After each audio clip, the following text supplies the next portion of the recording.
2 seconds.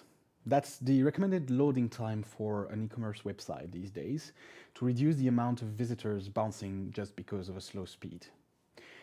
Today we're going to see how Odoo 16 makes it easier than ever to reach such speed without too much of a problem.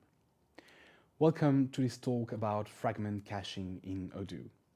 My name is Damien and I've been at Odoo for approximately 7 years now, first as a developer for 6 years, and now in a more crossover role as a product owner or product manager of sorts. For Odoo 16, we put some focus on speed, and that's especially true for the website pages. Today I'm going to share with you the secret of our most impactful change. It's called fragment caching. It's a very useful and powerful addition to the QWeb rendering engine, which can immediately improve performance on some parts of your website quite significantly and with very few code changes. By the end of this talk, we'll have defined what fragment caching is, when to use it or not to use it, and you'll have learned its basic usage and syntax. This is a rather short talk, so I will not go into complex technical details. You can check the code base and documentation for that. I'll provide links at the end of the talk. So let's dive in and define what we mean when we speak about fragments. Fragments are part of a web page that can be functionally isolated. It's a rather subjective subdivision into pieces of content that can be reused, like the menu of your website or the footer. It could also be a piece of content that is isolated in itself and visited a lot, such as the e-commerce loading page. Before Odoo 16, we took very little advantage of that potential for reuse. Each page view generated the website menu every time, the footer every time, the content every time from scratch. Access rights had to be checked, data had to be read from the database to render the same fragment over and over and over. With Odoo 16, we now make it possible to cache these fragments. This means that often visited sections of the website can now be put into cache to spare queries and to reduce response times without any visible change in layout. This is particularly impactful as all the other resources of the page, the images, for example, or the scripts or style sheets, are dependent on the timing for the initial page load. The time one here impacts the whole loading time, and the gains can be massive. If we look at some comparison numbers between Odoo 15 and 16, we see faster response time by a factor of 2.5 on average, mostly caused by this caching mechanism. If we compare some pages in particular, we see, for example, that the e-commerce page is nearly 4 times faster. The events and e-learning pages indexes are about 2 to 3 times faster as well. When we compare between Odoo 16 instances with and without fragment caching enabled, we observe 2 to 3 times faster response times and between 2.5 to 3 times less queries. And that's not surprising, that's where most of the time gains come from. So we've seen what fragment caching is, and now it's important to understand that not all pages should be cached. You should consider use cases one by one to see if it makes sense to introduce caching there. In the case of the e-commerce grids, pricing and product data changes relatively rarely, and there are not many other variables who influence the page content. Most visitors will experience the exact same version of this content, no matter who they are. That and the fact that we can expect this page to be visited super often make the e-commerce landing grids an excellent candidate for caching. On the opposite end of the spectrum, we have the customer portal, where most, if not all, of the content depends on the user themselves, making this an extremely bad candidate for caching. The factors that we try to use when deciding when to introduce caching are the following. Popularity. How often does the page get visited? How often does the fragment get viewed? Dynamicity. Does the content change a lot with the user who's viewing it? Or does the data that is used to build the content change often in general? And repetitivity. Is the fragment repeated a lot across the website, like the menu or the footer? It's not a completely objective framework, but it allows you to ask the right questions. And if you make the right choice, you can see really impressive results, as we've just seen. So we've seen what fragment caching is, and we've seen how to decide if you need to use it or not. Now let's see how to actually use the damn thing. It's rather simple to put in place, but it comes with features, limitations, and side effects that you need to understand before using it in your code base. Let's first see how to use it in a simple form, then we will add some complexity as we go along. So how does it work exactly? Well, apologies, I'm going a little bit fast today. Since it's a view fragment we're caching, this is introduced as a new tcache attribute that can be used on any node in your views. It can be a t-node, it can be a div or span, it doesn't matter. Everything that is contained by a cached node is cached, and the cache key is derived from the expression or the elements that you put into the cache attribute. Let's quickly walk through what happens when such a view is encountered by the rendering engine. The first step is declaring the section that needs to be cached, and that's what we've done here. It can be a complete view or just part of a view. There are 2 points that I would like to attract your attention to here. First, the cache expression is used as a key for storage and retrieval. We'll spend more time on this in a minute. Just remember that what you put inside the cache attribute is important. Secondly, everything in the cached fragment will only be evaluated on the first render and not for the subsequent ones. That's the whole point of caching. That means that any directive in the fragment may be executed or it may not be.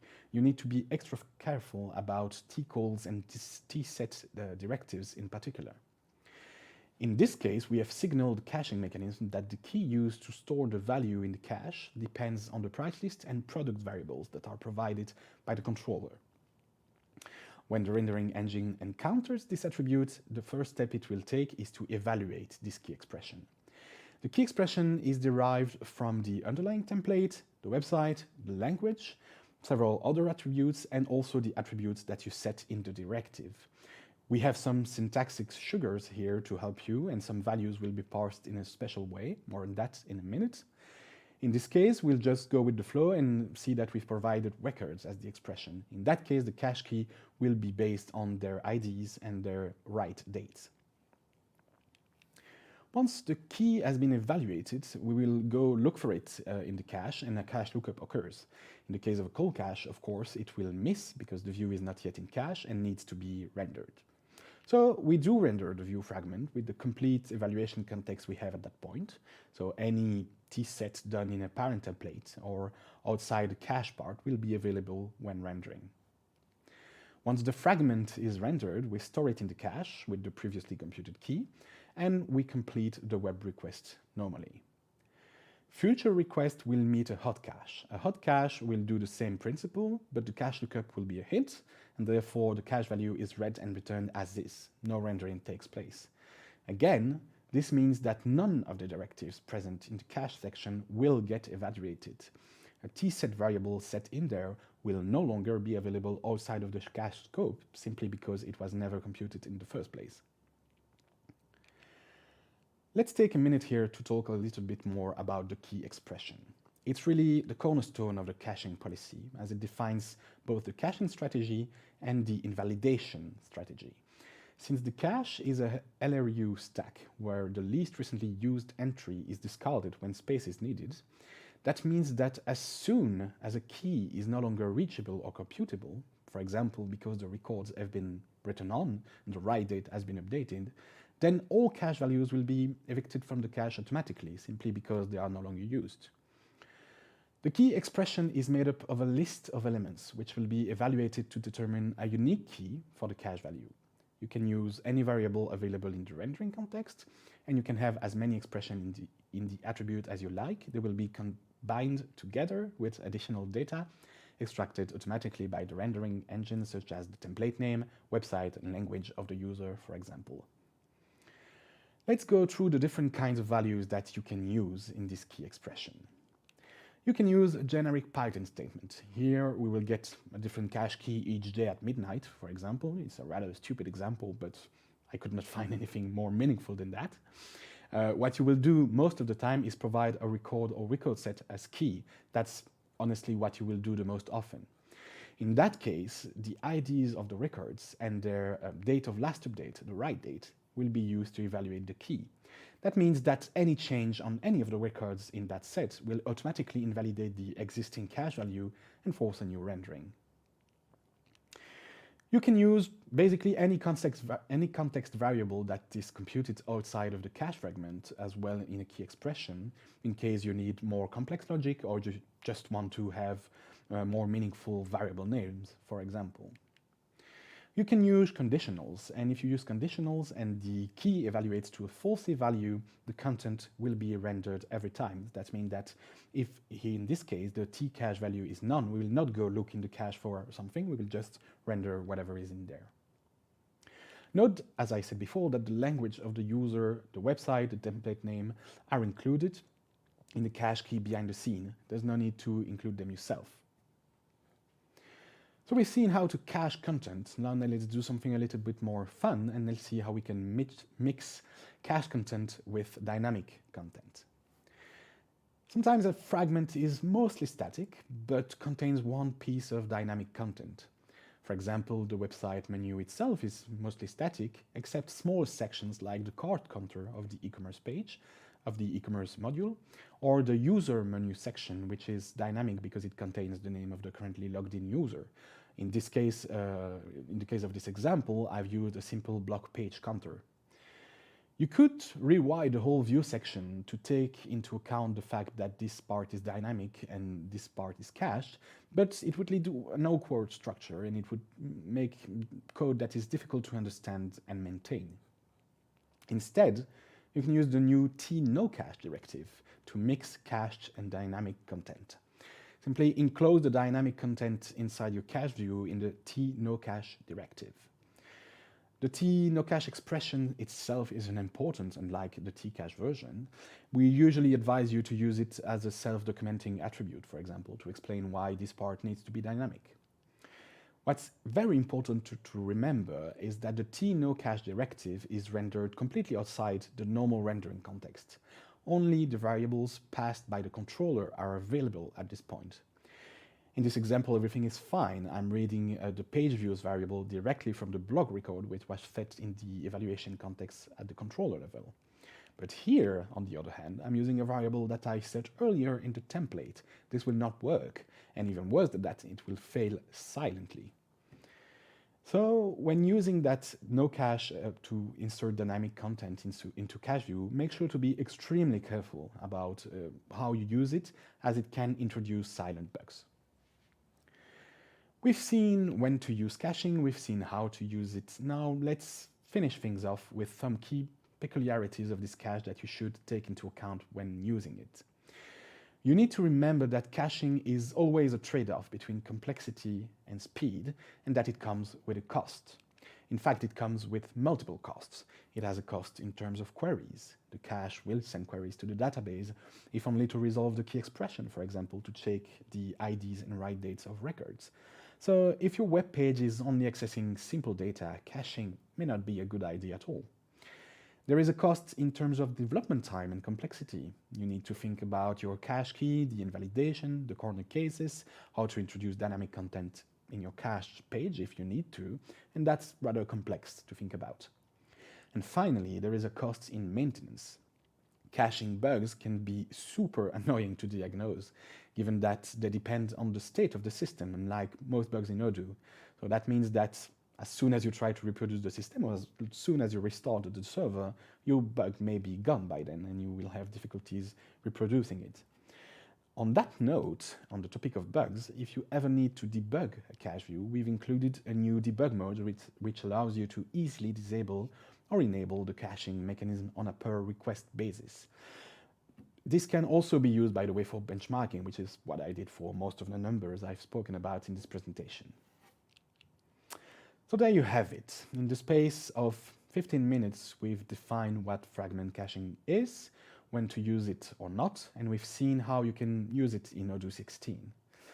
Before I let you go, there's something I would like you to remember. In fact, there are 3 things that I would like you to remember about caching. First of all, remember that it exists now in Odoo, that it's a possibility that we offer and that it can provide enormous speed gains. Secondly, you should remember that caching should be only applied where it counts. And by that, I mean that you need to verify your use cases, verify if you are meeting the specificity, the repetitivity, the dynamicity of the content that we spoke about earlier. And finally, it comes with a cost simply in terms of performance. It's not free. It creates queries to the database and maintenance costs, stuff like this. So you should always take a minute to think about your use cases and whether you should use caching or not. I highly suggest that you check the documentation for more details because obviously I didn't go into all aspects of caching. Indeed, you will find more information regarding, for example, Russian doll nesting, where you can put cache fragments inside of cache fragments, and also more in-depth explanations with regards to the T-no-cache directive. You can find all that and more in the documentation and the code itself, link here. You can also find several examples of caching that we've done as part of Odoo 16 in the website modules of Odoo, for example, the e-commerce, the blog, the event management, and e-learning. So thank you, everybody. I wish you all the best in your future Odoo endeavors. If you're watching live, you can stay and participate in the Q&A session that is coming on that topic, simply by using the chat system that is included here. And if you're not watching live, then I hope things are good whenever and wherever you are. Have a good day, everybody. See you around. And I think someone should go on stage with my questions. Maybe not. All right, I think I was forgotten, so I'm going to manage my own questions like a grown-up. So I'm going to zoom in because I'm... How to set up in Nginx? You don't have to set up everything in Nginx. The cache is served from Odoo itself. You might want to play with the caching headers if you want to cache browser side, but that's actually something completely different. That's not really related to the fragment caching itself. So basically, you don't have to do anything in Nginx. Is the cache hot until something changed or after a timeout issue? I'm not sure. So I guess the hot cache question is about invalidation. After a timeout issue? Yes, it depends on the issue. Timeout issue is a very vague description. But let's talk a little bit about the caching policy. It's still, at the moment, it's still included let's take it from the start. At the moment, the values are still stored in the normal ORM cache. That's not going to be the case for long. It's going to be set aside to its own cache, and you don't need to invalidate explicitly because, as we said, basically, if you use a correct cache key, the invalidation will occur simply by lack of usage. If a cache is unused, if a cache fragment is unused, it will be evicted from the cache because it's a LRU policy. So basically, everything that gets unused gets swept away and replaced by the new value that will be computed. So you don't really need to care about invalidation. You can, of course, invalidate manually if you want, or simply restart the server as well. But that's it. How this compares to CDN? That's a tricky question because it's not really something that we can compare. A CDN will cache the whole page.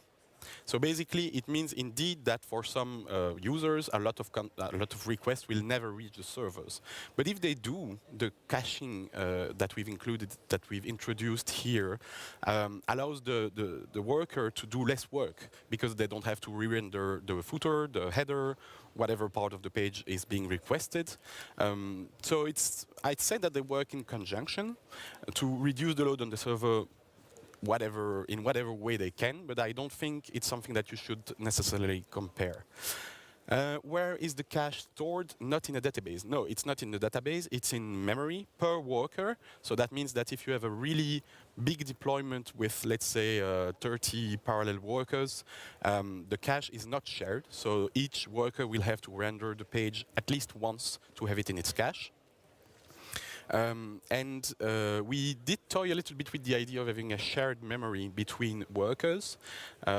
Some of you may have seen it on GitHub. I think we discussed it a little bit on Twitter as well. We didn't do it because we couldn't get the performance that we wanted. It impacted some benchmarks quite more than we wanted. But it's still a question that is in flux. We might do something similar. We might make it possible to use, for example, Redis or something like that. But in a lot of cases, we are kind of afraid that people will use it for bad reasons. If you have your Redis on another piece of server, all the gains you're going to have are going to be wasted on network time. So we're not sure about what we'll do here, but it will probably a little bit evolve. Who translated everything?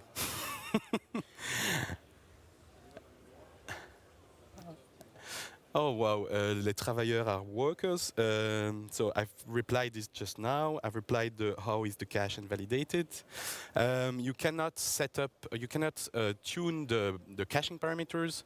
I mean, not from the command line. You can probably do it if you override some or monkey patch some stuff. Is it possible to have the cache survive a server restart? No. No. And you probably don't want to, because if you have a caching issue, it's really nice to have everything go away. Can you empty the cache from the web interface? That's a really nice question. I think we did it. I remember that we did it at some point. Honestly, I would have to check. It's possible that it's included in the debug mode. And if you want to empty it completely, you can.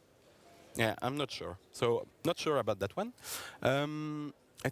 Is it possible to cache the result of a T-set for heavy computations? You probably could. I think it's probably possible if you do it well, and if the value is, the output is something like at least something that looks like a string. But what I would do instead of doing that is in fact have a method for the heavy computation that gets called from the template and that is cached in the ORM cache.